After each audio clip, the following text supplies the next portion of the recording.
learners, let us discuss about the PYQs and some additional questions of the chapter The Living World. Okay.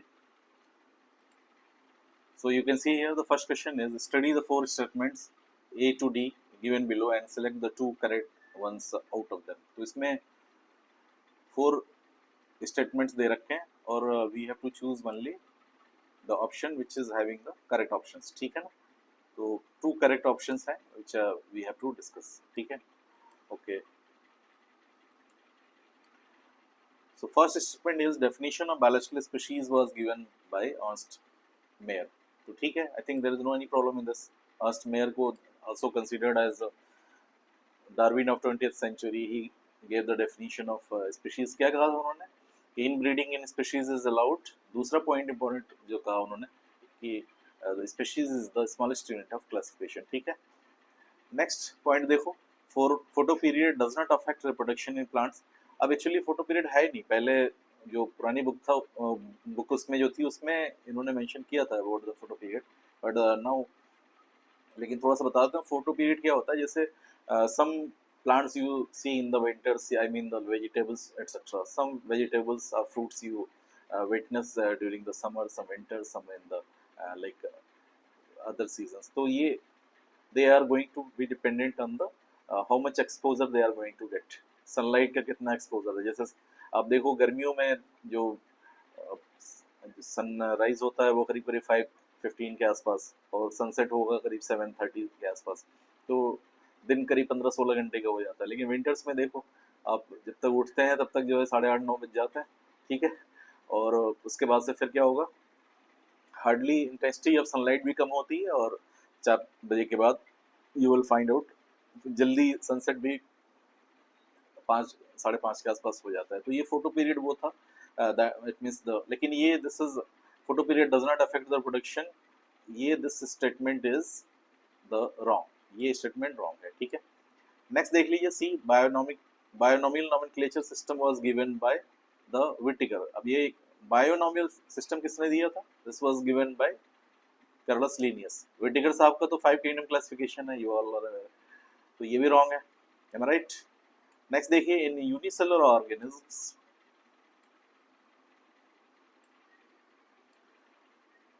Reproduction is synonymous with the growth. ठीक है.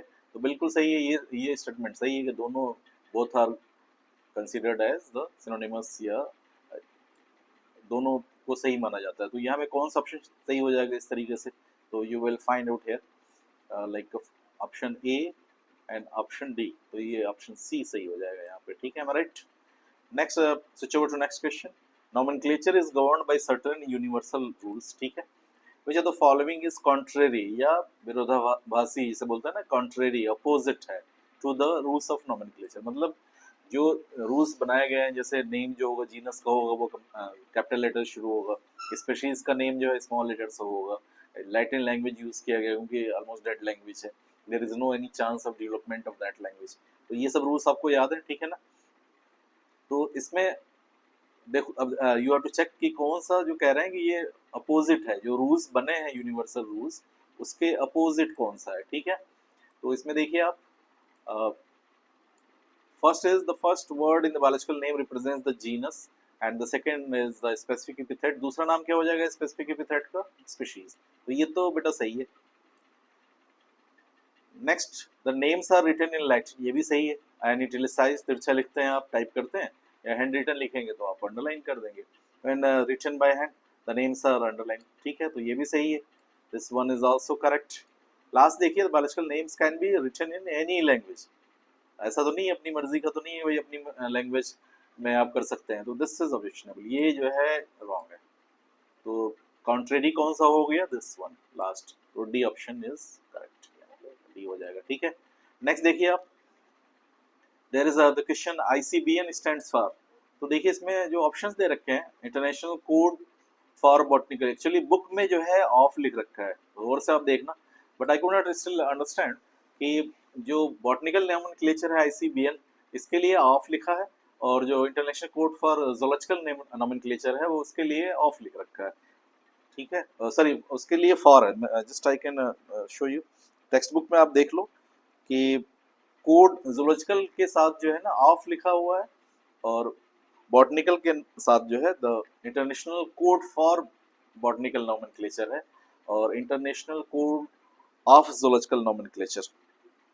अब ये पता नहीं क्या of और फार का मुझे अभी तक समझ में नहीं आया, ग्रामर कौन सा ग्रामर है, ये क्या what rule they have applied, कि अगर international code for botanical nomenclature है, ठीक है ना, और international code of zoological nomenclature लिखा हुआ है, ठीक है, तो यहाँ पे फर्स्ट ऑप्शन करेक्ट हो जाएगा, this is the international code for botanical nomenclature, ठीक है। नेक्स्ट है कि international code for biological names, ये कुछ नहीं होता, ये रॉन्ग है। इंडियन कोड ऑफ बॉटनिकल, ये सब कुछ as you know this wrong. Indian Congress of Biology, ये सब कुछ नहीं है, this is the correct one is international code for botanical nomenclature, ठीक है। Next question, which of the following aspect is an exclusive characteristic of a living thing? exclusive का मतलब होता है यूनिक या बहुत स्पेशल या पर्टिकुलर, ठीक है ना।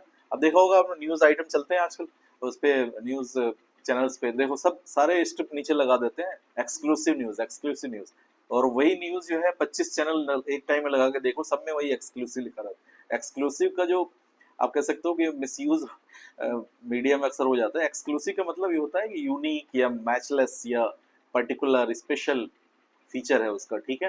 तो लेकिन ये एक्सक्लूसिव आजकल ज़्यादा यूज होता है, ठीक है।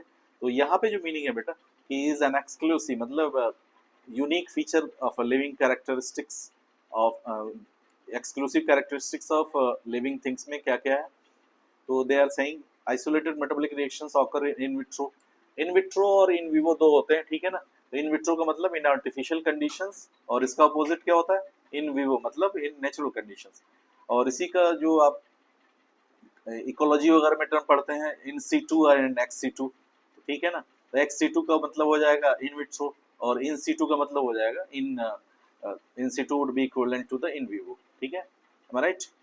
तो this which one of the following is an exclusive feature of, तो ये आपका दिस इज नॉट आप इन विट्रो में या एक टेस्ट ट्यूब में कुछ सेल्स को ग्रो कर रहे हैं आपने, like you with the help of like अगर मीडियम आपने ले लिया, अगर याद है एल्गी में पढ़ा होगा आपने कि like gelidium and gracilaria alga use किए जाते हैं, ठीक है ना, न्यूट्रिएंट मीडियम के फॉर्म में। तो अगर वहाँ पे टेस्ट ट्यूब में आपने ले लिया, अगर ले लिया और कोई सीड डाल के यहाँ पे ग्रो करा लिया, तो इसका मतलब नहीं कि वो पूरा ऑर्गेनिज्म जो है वो that should not be called as organism, that is the living reaction जो बोलते हैं, because you are going to provide nutrition या सपोर्ट सिस्टम पे है, जो सपोर्ट हटाओगे वो डेड हो जाएगा, ठीक है ना, आर गेटिंग, इसीलिए उसको ऑर्गेनिज्म नहीं बोलते हैं, हम लिविंग रिएक्शन बोल देते हैं, ये तो आप you might be aware. Next देखिए, increase in the mass from inside, तो ये कोई इंपॉर्टेंट चीज नहीं है।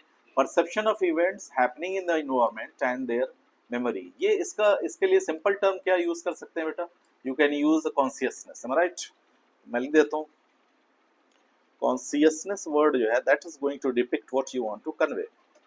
कॉन्शियसनेस जो है ये दिस इज द तो ये कैरेक्टरिस्टिक फीचर है, this is the characteristic feature. जैसे 3 डिफाइनिंग फीचर आपने पढ़े थे ना, एक्सक्लूसिव या डिफाइनिंग जैसे फीचर हो जाएंगे क्या क्या, first is the metabolism, second cellular organisation, third is the consciousness, right. तो उसके बाद ऑप्शन सारे पढ़ने चाहिए आपको, you also see the last option, increase in mass by accumulation of material both surface as well as internally. तो ये इशारा उस तरफ है कि जैसे लाइक रेत के टीले वगैरह या हाइट बढ़ गई, तो वो दैट इज इसीलिए ग्रोथ को कहते हैं ना इंट्रिंसिक होना चाहिए, एक्सट्रिंसिक नहीं होना चाहिए, तो सारे गलत हैं। इसमें only option C is correct, जिसका सिंपल वर्ड एक वर्ड में आंसर क्या हो जाएगा, कॉन्शियसनेस, राइट। तो फोर्थ का ऑप्शन सी हो जाएगा, ठीक है ना, क्लियर है। ये आपके जो फीचर्स हमने न्यू बुक में इन्होंने जो ऐड करा है ना, तो ये this is the part of that area. Next question please refer, static concept of species was put forward bye, तो ये काफी पुराना क्वेश्चन है, ठीक है। तो इसमें देखो लीनियस साहब ने इसको प्रपोज करा, स्टैटिक या मार्फोलॉजिकल कंसेप्ट इसको बोला जाता है। तो जनरली ये माना जाता है कि स्पीशीज में जैसे देयर स्ट्रक्चर्स आर फिक्स्ड, अगर उसमें कोई चेंजेस नहीं रहेंगे तो नहीं हो, अगर तो वैसे ही रह जाते हैं, ठीक है। तो स्टैटिक का मतलब वही जो कॉमन एक मीनिंग है वहां से लिया गया, ठीक है, कि मतलब they are going to show like not changes in the shape size में चेंज नहीं होगा, एंड दे रिमेन सेम, तो इसलिए वर्ड स्टैटिक या मार्फोलॉजिकल कंसेप्ट भी बोला जाता है इसको, ठीक है। तो लीनियस साहब ने इसको दिया था, राइट। 6 क्वेश्चन देख लो, which of the following organism is scientifically correctly matched, correctly printed according to the international rules of nomenclature and correctly described. तो this was the question of 2012 का क्वेश्चन है। अब इसमें देखिए मस्का डोमेस्टिका, जिसको मक्खी बोलते हैं या जो फ्लाई होती है, is a common lizard. Lizard कहाँ से हो गई भाई, जबरदस्ती का रेप्टाइल, ये रॉन्ग हो गया। Plasmodium falciparum, as you know Plasmodium की 3 स्पीशीज होती हैं, प्लाज्मोडियम फैल्सीपेरम, प्लाज्मोडियम मलेरियाई और प्लाज्मोडियम अनदर क्या होगा, एक थर्ड और स्पीशीज हो, लेकिन सबसे खतरनाक ये प्लाज्मोडियम फैल्सीपेरम होता है, ठीक है। तो ये दिस इज ए प्रोटोजोन, ये बिल्कुल सही है, and causes the most serious type of malaria, तो दिस इज करेक्ट, ठीक है। Next question, next C is Felis tigris is the Indian tiger. No, जो टाइगर का नाम होता है वो पैंथरा टिग्रिस होता है, ये फिलिस इज रॉन्ग, फिलिस नहीं होगा, ठीक है। And well protected in Gir forest. Gir forest as you know these are in the Gujarat. तो गिर फॉरेस्ट किसके लिए फेमस है, लॉयन के लिए। लॉयन का botanical name, sorry zoological name क्या हो जाएगा, पैंथरा लियो होगा, ठीक है। तो ये पैंथरा पहली चीज तो टिग्रिस स्पीशीज तो सही है, फिलिस भी फर्स्ट पार्ट जीनस रॉन्ग है, तो ये this is going to be again the wrong, ठीक है, right. Next option is E coli, या जिसे हम यहाँ पे उन्होंने लिख रखा है E coli, full name Entamoeba coli. नहीं, एंटोमीबा नहीं होता, एंटोमीबा कोलाई कुछ नहीं होता, एंटोमीबा हिस्टोलिटिका और एंटोमीबा जिंजिवालिस होता है। Entamoeba histolytica causes amoebic dysentery and Entamoeba gingivalis, histolytica causes amoebic dysentery and Entamoeba the gingivalis causes the pyorrhea। जैसे गम्स में ब्लड आ जाता है अगर if you are not taking care of your teeth. एक ad आता था पहले टीवी पे, देखा होगा, एप्पल एक आदमी खा रहा है तो ब्लड गम से आ रहा, तो that is going to show the disease, the what, pyorrhea, and that the causal organism was the Entamoeba gingivalis। और amoebic dysentery जो है वो dysentery जैसे फीचर्स हैं वो Entamoeba हिस्टोलिटिका से होता है। यहाँ पे बेटा ई कोलाई है, इश्चेरिशिया कोलाई, जो स्टमक में हमारे जो डाइजेस्टिव सिस्टम में मिलता है, एंड इट इज हेल्पफुल, ये बैक्टीरिया हेल्पफुल है, this is useful for digestion of food of us, ठीक है ना। तो common occurring bacteria in human intestine, तो ये तो स्टेटमेंट ठीक है, पहला इधर गलत कर दिया, ये एंटमीबा कहाँ से जोड़ दिया जबरदस्ती का, तो that's why it is also going to be wrong. तो आपका जो बी ऑप्शन है यही सही होगा, प्लाज्मोडियम, वही, हाँ 3 स्पेशल में बता रहा था आपको ना, प्लाज्मोडियम वाइवेक्स, प्लाज्मोडियम फैल्सीपेरम और प्लाज्मोडियम मलेरियाई। तो फैल्सीपेरम आपको जानते हैं, अगर इसका ट्रीटमेंट ना हो, किसी आदमी को अगर मलेरिया हो रखा है by falciparum, he can die if he is not treated, ठीक है ना। जैसे मैंने बताया था कि कुछ जावा इलाके में, जैसे अंडमान निकोबार में शायद कोई ट्राइब है, तो they do not take the medicine which is derived from which plant. Malaria की मेडिसिन क्या होती है, उसका नाम क्या होता है, that is called as quinine. Quinine is obtained from the which plant, cinchona officinalis. उसका बार्क या छिलका जो होता है प्लांट का, उसी से ऑब्टेन होता है, ठीक है। तो वो लोग, ट्राइबल लोग क्या करते हैं कि वो इस्तेमाल नहीं करते allopathic medicine, they just ignore कि नहीं, I will not use, I will use only the my own medicine which would be like maybe like some herbs shrubs which are available there। तो इसकी वजह से उनका नंबर भी कम होता जा रहा है, ठीक है। तो फैल्सीपेरम इज डेंजरस, ये एक बार पूछा भी है नीट में एग्जाम में, वो तो पहले एक चैप्टर है ना आपका ह्यूमन हेल्थ एंड डिजीज वाला, उसमें ये बस। तो यू अंडरस्टूड दिस, तो B option is correct. Next देखो बेटा, a taxon is, taxon है क्या, taxon is a singular and the taxa is plural। तो ये any taxonomic group of any ranking, ये group of related families ये नहीं है। जैसे आप डेफिनेशन के लिए मैंने बता रखा था ना कि आप याद कर लो K P C O F M F G S, kingdom, phylum या प्लांट्स के लिए डिवीजन, फिर class, order, family, genus, species, ठीक है। तो वो डेफिनेशन के लिए है, but the correct answer is the D, am I right.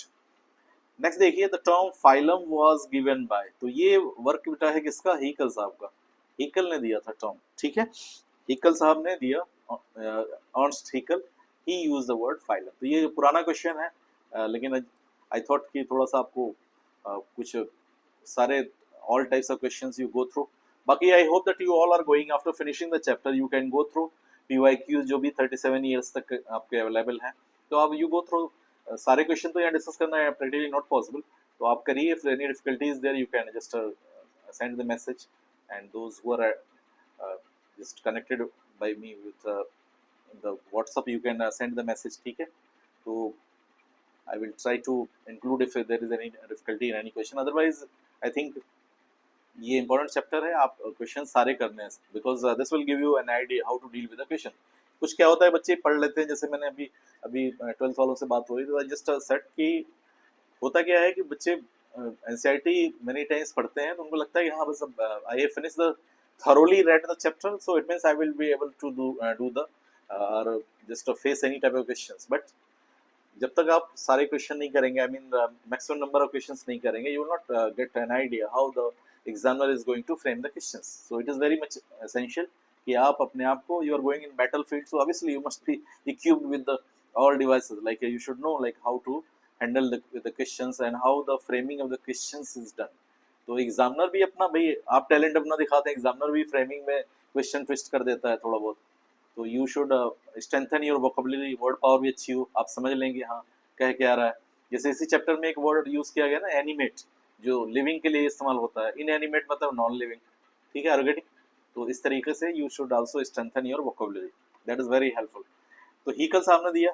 Next देखिए क्वेश्चन, एक ग्रुप ऑफ प्लांट्स और animals with a similar traits. Traits means the qualities are of, sorry, let me repeat the whole sentence. A group of plants or animals with a similar traits या qualities of any rank. तो ये फिर क्या, again this is going to be the taxon, ठीक है. तो ये भी 2 बार क्वेश्चन आ चुका है, you can see here. Let us see the next question. Which two of the below given points are known the twin characteristics? तो ये भी आपको पता होगा, एक तो बॉडी मास इंक्रीज करता है, नंबर ऑफ इंडिविजुअल्स. तो दिस इज कौन सा ऑप्शन हो जाएगा, कौन सा, this is going to be the first. Cellular organisation, ये सब डिफरेंशिएशन नहीं है, ठीक है ना. दोनों में फर्क क्या है, सेलुलर ऑर्गेनाइजेशन और डिफरेंशिएशन में. देखो, like amoeba is made up of unit only one cell. Like एक फार्मूला होता है जनरल एस्टिमेट करने के लिए नंबर ऑफ सेल्स. जैसे कोई बच्चा 5 इयर्स का, मतलब चाइल्ड, तो उसके cells, body number of cells in body कितने होंगे, 5 × 10⁻15 हो जाएंगे, ठीक है, 5 × 10⁻15.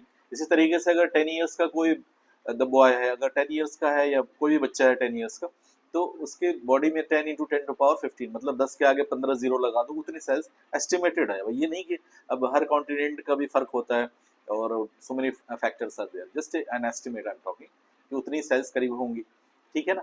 तो ये सेलुलर ऑर्गेनाइजेशन अलग चीज है. डिफरेंशिएशन आपको पता है, मैंने many times in my lectures I have included that, कि फर्टिलाइजेशन के बाद डेवलपमेंट हुआ जाइगोट, फिर एम्ब्रियो डिवाइड होना शुरू होता है to develop new organs, new parts of the body, both in I mean the animals and plants. तो वो डिफरेंशिएशन कहलाएगा. लेकिन यहाँ पे बॉडी मास और number, option 1 is correct. Am I right. Next देख लीजिए, amoeba multiplies by mitotic division, ठीक है. This phenomena is considered as, तो इसको क्या, दिस, तो अब देखिए अमीबा क्या है, जैसे we were talking, amoeba proteus is the species, amoeba is unicellular है, ठीक है, राइट. तो ये this is going to show the growth and reproduction, दोनों साइमल्टेनियसली दोनों शो होते हैं, ठीक है ना.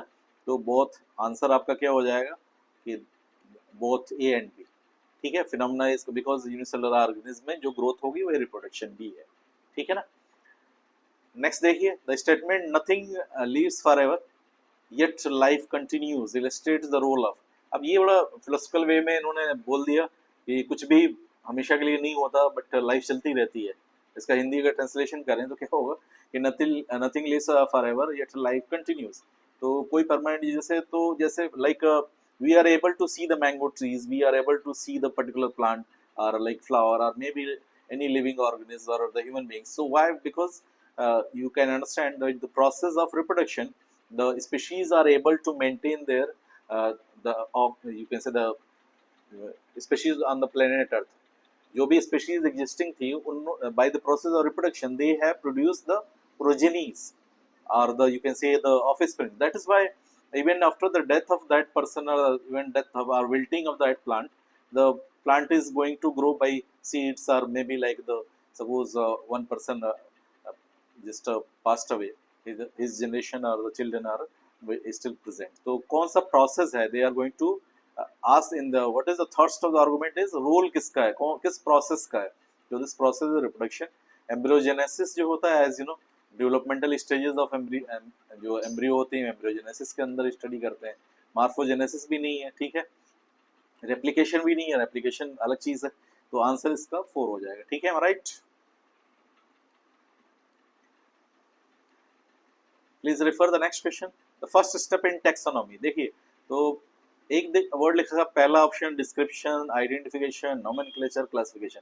आपको याद है मैंने लेक्चर में आपको लिखाया भी शायद होगा कि पहले जनरली हम लोग बोलते थे INC, मतलब टेक्सोनॉमी जो है वो आइडेंटिफिकेशन, नोमेनक्लेचर एंड क्लासिफिकेशन, ठीक है ना, राइट। उसके बाद सिस्टमेटिक्स में क्या हो गया, ये INC के साथ साथ plus phylogeny, P for phylogeny, मतलब इवोल्यूशनरी हिस्ट्री भी इंक्लूड करना शुरू किए। अब जो लेटेस्ट बुक आ रही है NCERT की, उसमें C कैरेक्टराइजेशन भी ऐड किया कर लिया गया है, मतलब यहाँ पे आइडेंटिफिकेशन के पहले कैरेक्टराइजेशन वर्ड भी इस्तेमाल कर लेते हैं, ठीक है। दिस इज द 4 प्रोसेसेस है न्यू बुक में, आप देखोगे तो कैरेक्टराइजेशन है, इसके बाद से आइडेंटिफिकेशन है, फिर नोमेनक्लेचर है, फिर क्लासिफिकेशन है। और सिस्टमेटिक्स क्योंकि ब्रॉड टर्म है तो इसमें हम फाइलोजेनी भी ऐड कर लेते हैं, मतलब इवोल्यूशनरी हिस्ट्री उसका शजरा कहाँ से उसका जैसे पेडिग्री एनालिसिस करते हैं ना कि उसका पूरा कुंडली निकालते हैं, लाइक फाइलोजेनी लाइक दिस, ठीक है, अंडरस्टूड। तो ये दिस इज द जो डिस्क्रिप्शन वर्ड यहाँ थोड़ा कंफ्यूज करने के लिए दे रखा है, लेकिन आंसर आपका सेकेंड वाला आइडेंटिफिकेशन होगा। आइडेंटिफिकेशन पहले होता है, फिर नोमेनक्लेचर, क्लासिफिकेशन, और कैरेक्टराइजेशन अगर दिया होता तो फिर that might have been here, लेकिन पूरा डिस्क्रिप्शन वर्ड यूज कर लिया है। तो डिस्क्रिप्शन का मतलब होता है कि पूरा वर्णन, पूरा उसके बारे में डिटेल में, इन डिटेल, तो वो तो नहीं होता। पहला फर्स्ट स्टेप में आप पूरा डिटेल कैसे जानने लगोगे, तो ये ऐसे कट गया, ये पहला वाला आंसर इज नॉट एप्लीकेबल है, तो सेकंड हो जाएगा करेक्ट, ठीक है। Okay, let us switch over to next. Which of the following belongs to the family Poaceae. पहली चीज तो ये है कि किसी भी फैमिली का अगर नाम एसी से कोई नेम अगर एसी से खत्म हो रहा है तो इसका मतलब क्या है कि वो फैमिली का नाम है। एल से है तो वो क्या है, ऑर्डर है, जैसे आपने पढ़ा होगा, ठीक है, right. Let me highlight it, is it okay. तो ये व्हीट का, this is the family of the wheat. Wheat का बॉटनिकल नेम क्या होता है बेटा, ट्रिटिकम एस्ट्रोम। राइस का राइजा सटाइवा, ठीक है, याद करते रहो धीरे धीरे। नेक्स्ट क्वेश्चन देखो, असर्शन रीजन क्वेश्चन है। The biological concept of species is based on reproductive isolation. तो आपको याद आ गया, अर्नस्ट मेयर साहब का डेफिनेशन, उन्होंने कहा कि species is the smallest unit of classification. और दूसरी चीज उन्होंने ये कही कि इन breeding is allowed in the species, मतलब एक स्पीशीज के मेंबर्स में इन ब्रीडिंग आराम से हो जाएगी, ठीक है, there will be no any problem.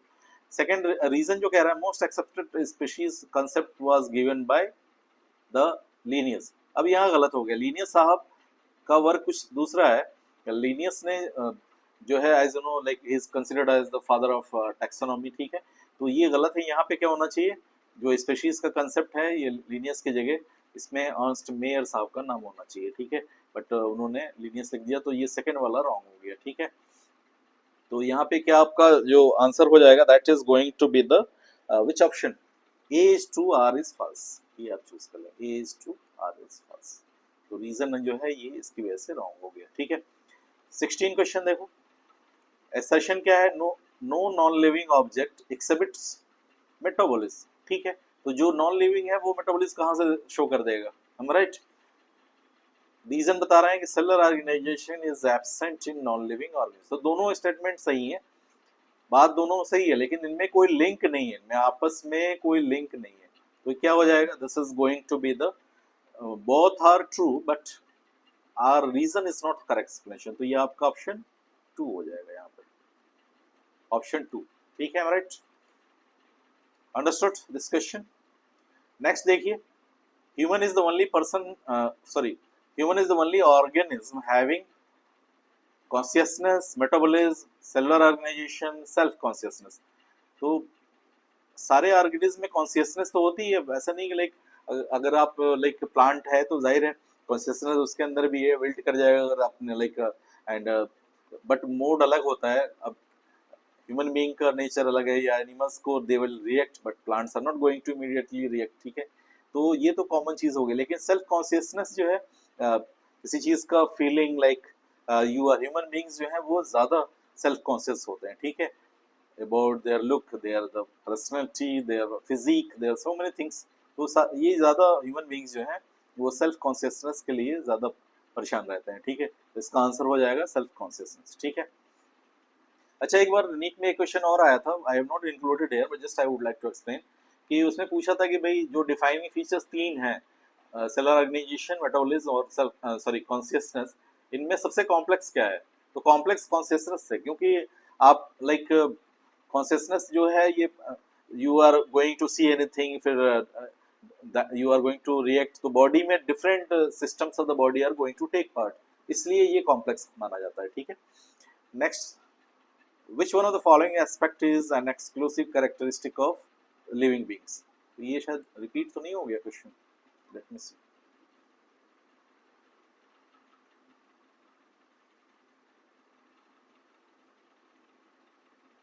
अच्छा, वो दूसरा नेचर था उसका 11, ये वाला जो है उसका नेचर दूसरा था, ये 11 थोड़ा सा मिलता जुलता है, एक्सक्लूसिव बट स्लाइटली डिफरेंट। इसमें देखिए क्या है क्वेश्चन में, एक्सक्लूसिव अगेन में बताया कि मैचलेस या बहुत स्पेशल, ठीक है, और एक्सेप्शनल बोल सकते हैं आप, या हिंदी में अनन्य बोलते हैं, ठीक है। तो which one of the following aspect is an exclusive characteristics of living beings? तो मेटाबॉलिज्म है, ये भी डिफाइनिंग फीचर एक्सक्लूसिव है, लाइक कॉन्शियसनेस भी है, सेलुलर ऑर्गेनाइजेशन भी है, तो आंसर क्या हो जाएगा? चारों हो जाएंगे, I mean all three, fourth one is correct option, ठीक है। Next, let's see the next question. Linnaeus evolved a system of nomenclature और मोनोमियल, वर्नाकुलर, बाइनोमियल या पॉलिनोमियल? तो इसमें आंसर क्या होना चाहिए आपको? Binomial system of nomenclature. और लीनियस के बारे में मैंने बताया था when I was taking the class, Linnaeus का जो नाम था वो था कार्ल वॉन लिन, या स्पेनिश में वॉन को फॉन बोलते हैं, ठीक है। तो कार्ल फॉन लिन या कार्ल वॉन लिन, लेकिन इसने अपना नाम चेंज करके कार्लोस लीनियस रख लिया था, ठीक है। तो लीनियस साहब का कंट्रीब्यूशन क्या है कि he discovered the binomial system of nomenclature. Monomial नहीं है, गलत है। वर्नाकुलर क्या होता है? वर्नाकुलर जो फैमिलीज में, खासतौर पे जैसे बीएससी में हम लोग डिस्कस करते हैं different families of the plants, तो वर्नाकुलर नेम जैसे हर्बेरियम वगैरह में लिखते हैं कि भाई इस प्लांट का उस लोकल नेम क्या होता है। जैसे मैंगो तो Mangifera indica, all scientists of the across the world they are going to use the word Mangifera indica, लेकिन मान लो कि हिंदी बेल्ट में आम कह रहे हैं तो आम वर्नाकुलर नेम हो जाएगा, जो ज्यादातर लोग जानते हैं, ठीक है। तो वर्नाकुलर वो चीज होती है, तो इससे कुछ लेना देना नहीं है, द आंसर इज बायोनोमियल, ठीक है। तो as you know, I am confident most of you might be having the 37 years PYQs, तो इसमें कम से कम most of the educators they think that 12-13 years या एटलीस्ट 10 years के क्वेश्चन, लास्ट 10 years के तो जरूर करने हैं आपको। तो मैंने just I have try to include all types of questions. Practically it is not possible to discuss, सारे तो नहीं हो सकते, फिर भी किसी को डिफिकल्टी है तो यू कैन अप्रोच, ठीक है। और you do the maximum number of the attempt the questions, maximum whatever the source, आपके पास जो भी सोर्स है, PYQ का की बुक, एक बुक है, या फिर कहीं और से भी नए नए क्वेश्चन मिल रहे हैं, मॉक ड्रिल, कहीं से भी आपको क्वेश्चन मिले तो आप प्रैक्टिस करो, ये बहुत ज़रूरी है। क्योंकि बच्चों को अक्सर गलतफहमी होती है कि भाई चैप्टर मैंने 3 बार 4 बार 10 बार पढ़ लिया तो क्वेश्चन हो जाएंगे, ऐसा नहीं है। Because those who are going to set the question paper of NEET, they are very experienced and well learned persons. They are going to twist some language, कभी कभी they also check your patience, sometimes many things are there, तो इसलिए you should be mentally prepared to cope with the any circumstance or any situation। तो इसलिए ज़रूरी है कि आप you strengthen your English vocabulary और थोड़ा डिटेल आप उसके पढ़ के जाएं, तो कि आपको अगर कोई थोड़ा बहुत भी ट्विस्ट करे तो you should be comfortable in the exam hall, ठीक है। तो till here today, and if any doubt is there you can just inform me or just you can contact me. Thank you very much.